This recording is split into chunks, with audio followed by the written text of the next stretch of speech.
Peke! Bakit niyo siya binubuli?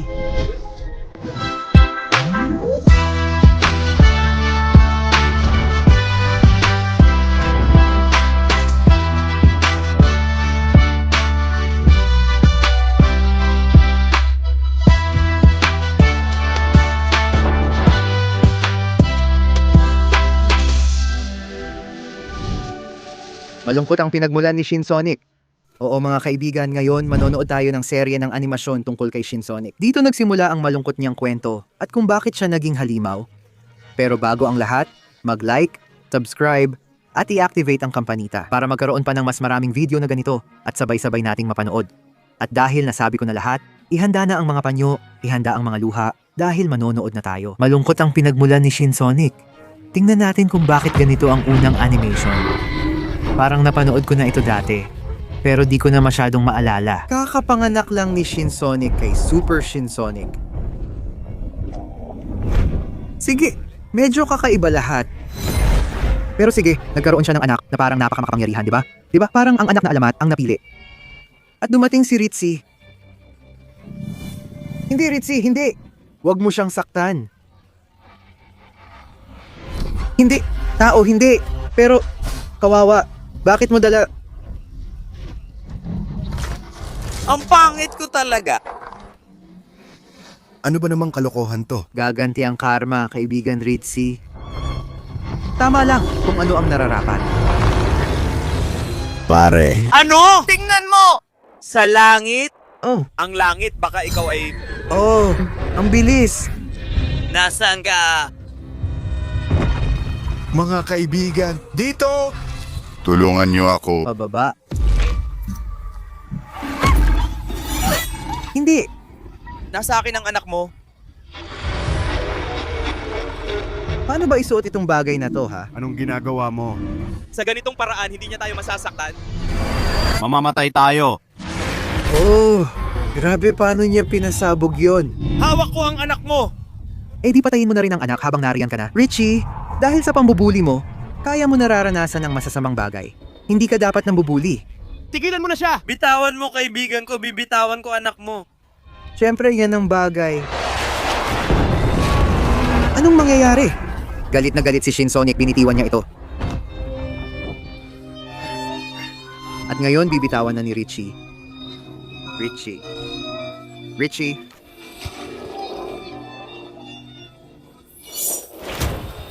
Anong meron, Richie?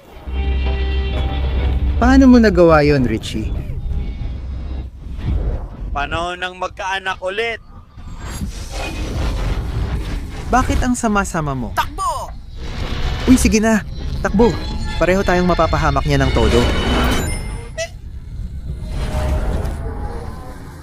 Pareho silang nasa lobby. Grabe, paano kaya yon? Ngayon, may kakaiba tayong susunod.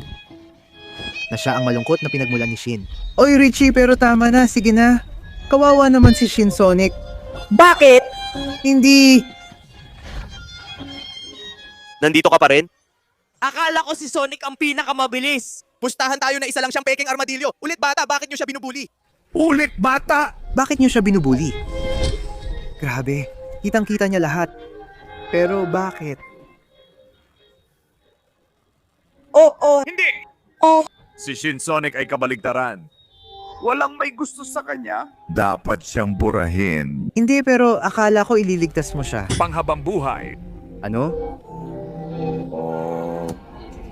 Anong gagawin niya? Diyos ko, ang labo na dito. Tulungan mo ako. Hindi. Tulong! Kawawa naman siya. Gusto mo ang sakit? Ang sakit ay maganda. Huwag po. Pakiusap. Ang ginagawa niya sa kawawa. Ang sakit nagpapatawa sa akin. Oh, ang mga Esmeralda. Ngayon, ako naman ang magpapatawa sa sarili ko. Anong balak niya sa mga Esmeralda? Hindi! Lumayo ka! Lumayo ka! Halika dito, Sonic. Oras na para bigyan siya ng... Nasusunog siya, kawawa naman. Bakit niyo siya ginaganyan? Hindi! Ito ang mangyayari. Halika, gawin mo na ang dapat mong gawin.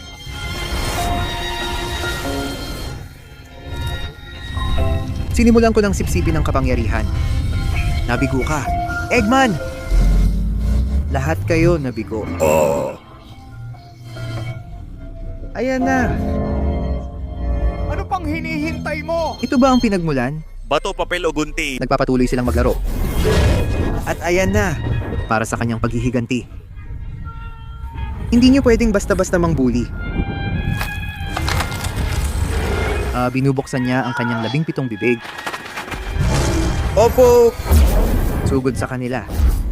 Ang entablado ay nawasak, kaya magpapatuloy tayo sa laban. Shin Sonic laban kay Shin Tails. Pagod ka na bang tapusin ang mga bully? Ngayon, tatapusin na niya ang kanyang mga kaibigan. Diyos! Pinaliit niya ito. Ginawa niyang napakaliit. Nasaan ako? Paano? Hoy bata, Si Eggman na naman. Ay! Siya ba ang gumawa niyan kay Tails? sinabi ng lasing. Pakawalan mo ako! Hindi! Si Shinsonic ay isang talikod-giling, walang may gusto sa kanya. Ginawa niya si Tails para tapusin si Shin Sonic. Hindi! Habang buhay. Hindi po. Huwag po pakiusap. Ang pangit, ang kadiri. Kailangan mong magtiwala sa akin. Hindi ko magawa kahit ano, sobrang sakit ng nararamdaman ko. Kawawang Tails. Gusto mo ba ang sakit? Hindi! Maganda ito! Kawawa naman. Bakit malungkot ang mga video na ito? Ang sakit ay nagpapatawa sa akin. Ngayon, ikaw naman ang magpatawa sa akin. Ano, kinuha niya? Para kay Shin Sonic. Halika dito, Sonic. Oras na para ibigay mo sa akin ang Esmeralda. Gusto niyang mabawi ang mga nawalang Esmeralda? Nandyan si Shin Sonic. Alam mo na mangyayari. Sige, gawin mo na ang dapat mong gawin. At ayun, itinapon si Tails. Kawawa.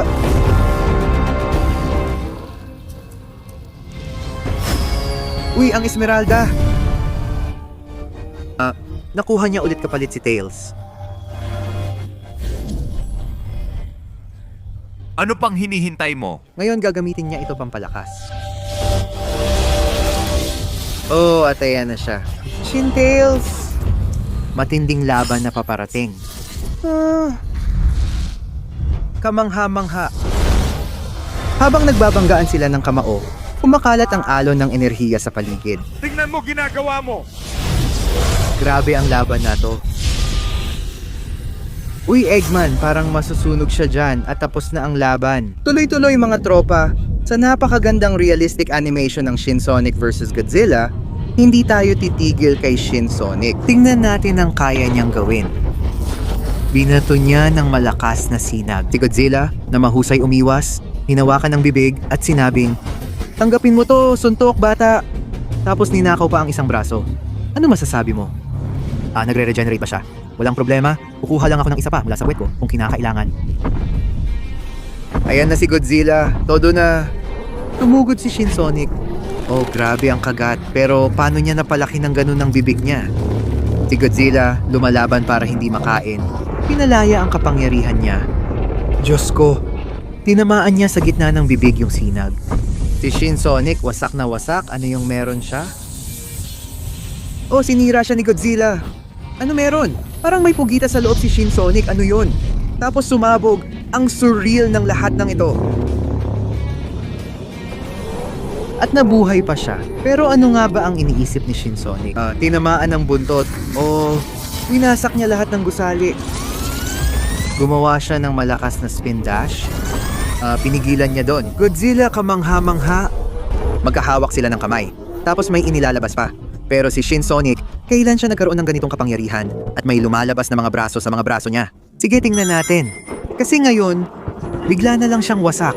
Pero inaabsorb niya ang mga esmeralda ng kaguluhan at mag-ingat ka, Godzilla, kaibigan ko. Wala ka nang magagawa ngayon. Grabe, parang si Raulo itsura niya. Kung lalapit sa akin si Shin Sonic na ganyan ang mukha sa super anyo niya, kahit buong planeta, kulang takbuhan ko. Ginagamit niya ang mga singsing para mag-teleport, ang talino niya at dinadala niya. Sa pinakataas ng langit, suntok pababa. Grabe. Grabe. Lupit ng bugbog, pare. Tinitingnan niya siya na parang mamamatay ka na. Diyos! Gumawa siya ng kakaibang pinagsamang paikot na kidlat. Ang lupit! At ibinalik ni Godzilla, sino ang mananalo? Ngayon, kay Super Shin Sonic ako, siya ang dapat manalo. Ginamit niya ang singsing para makalabas. Diyos, sabay silang bumagsak. Bumangon sila, ayos lang sila. At tingnan natin, dahil inilalabas na ni Godzilla ang pinakamalakas niyang kapangyarihan, pare, matalino si Shinsonic. Bumagsak siya sa kanya. Ayan na siya. Oops! Kidlat ni Godzilla, patay siya. Libreng singsing para sa buong syudad. Chino at Hapones, nagtatanong sila. Diyos ko, anong nangyari? Bakit ang daming singsing? Pero mukhang bumabalik sila, nagsasama ulit. At hindi pa tapos, banda. Diyos ko, anong laban ito? Godzilla, paputukan mo si Shinsonic. Mula sa likod, winawasak niya ang natitirang mga gusali at dinadala siya sa pinakataas ng langit. Diyos! Ang gwapo! Doon niya ito ibinagsak, parang bumagsak na meteor. At lumapag, patay. Ngayon, talagang oo na. At nanalo si Super Shinsonic. Para tapusin, panoorin natin ang video na mas malapit sa kwento kung saan pwede nating kontrolin. Tingnan mo kung paano natin pwedeng paikutin yon ng 360.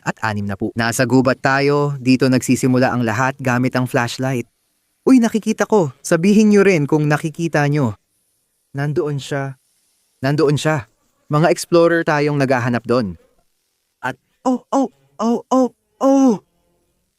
Diyan pwedeng mag-zoom in. Hindi. I-zoom out. Ayoko nito. Alis na tayo. Nasaan siya? Sana naman siya napunta? Sige, alis tayo ng maayos. Hindi naman siya susunod. Diba? Ay, ang mga video na ito sa 4K at 360, nakakatakot talaga. Parang andun ako. Sige, nasaan na siya? Dito tayo tumingin. Pero pwede rin sumilip para makita kung parating siya. Sana sinabi mo naman sa akin, di ba? Tingin ko tapos na. Buhay pa ba tayo? Pero nasa gitna tayo ng parang... At... ayan na. Umaatungal sa kawalan. Mag-ingat ka. Tuloy pa rin ito ngayon. Tingnan nyo ang wild. Grabe. Alisin to. Tatalon siya sa tin at ngayon nasa ibabaw tayo ng helicopter. Pinapanood sa ilalim kung paano tumatakbo ang mga tao palayo kay Shinsonic. Nakakatakot talaga, Diyos ko. Sobrang takot. Alisin yan. Bumalik tayo sa helicopter. Dito natin nakikita ang paglubog ng mundo. Mga kaibigan, dito nagtatapos ang mga video. Mga epic na laban, malulungkot na pinagmulan. Libo-libong bagay ang nagawa natin, nakita natin, at sana ay nagustuhan ninyo at nag-enjoy kayo kasama ko. Nasabi ko na lahat, kaya ngayon, si Leon Picaron ay magpapaalam na. Kaya taos-puso akong nagpapasalamat sa inyo sa panonood hanggang dulo ng video. Huwag ninyong kalimutang mag-like, mag-subscribe sa channel, at i-activate ang kampanita. At magkikita tayo ulit sa susunod na video na may mas marami pa. Paalam!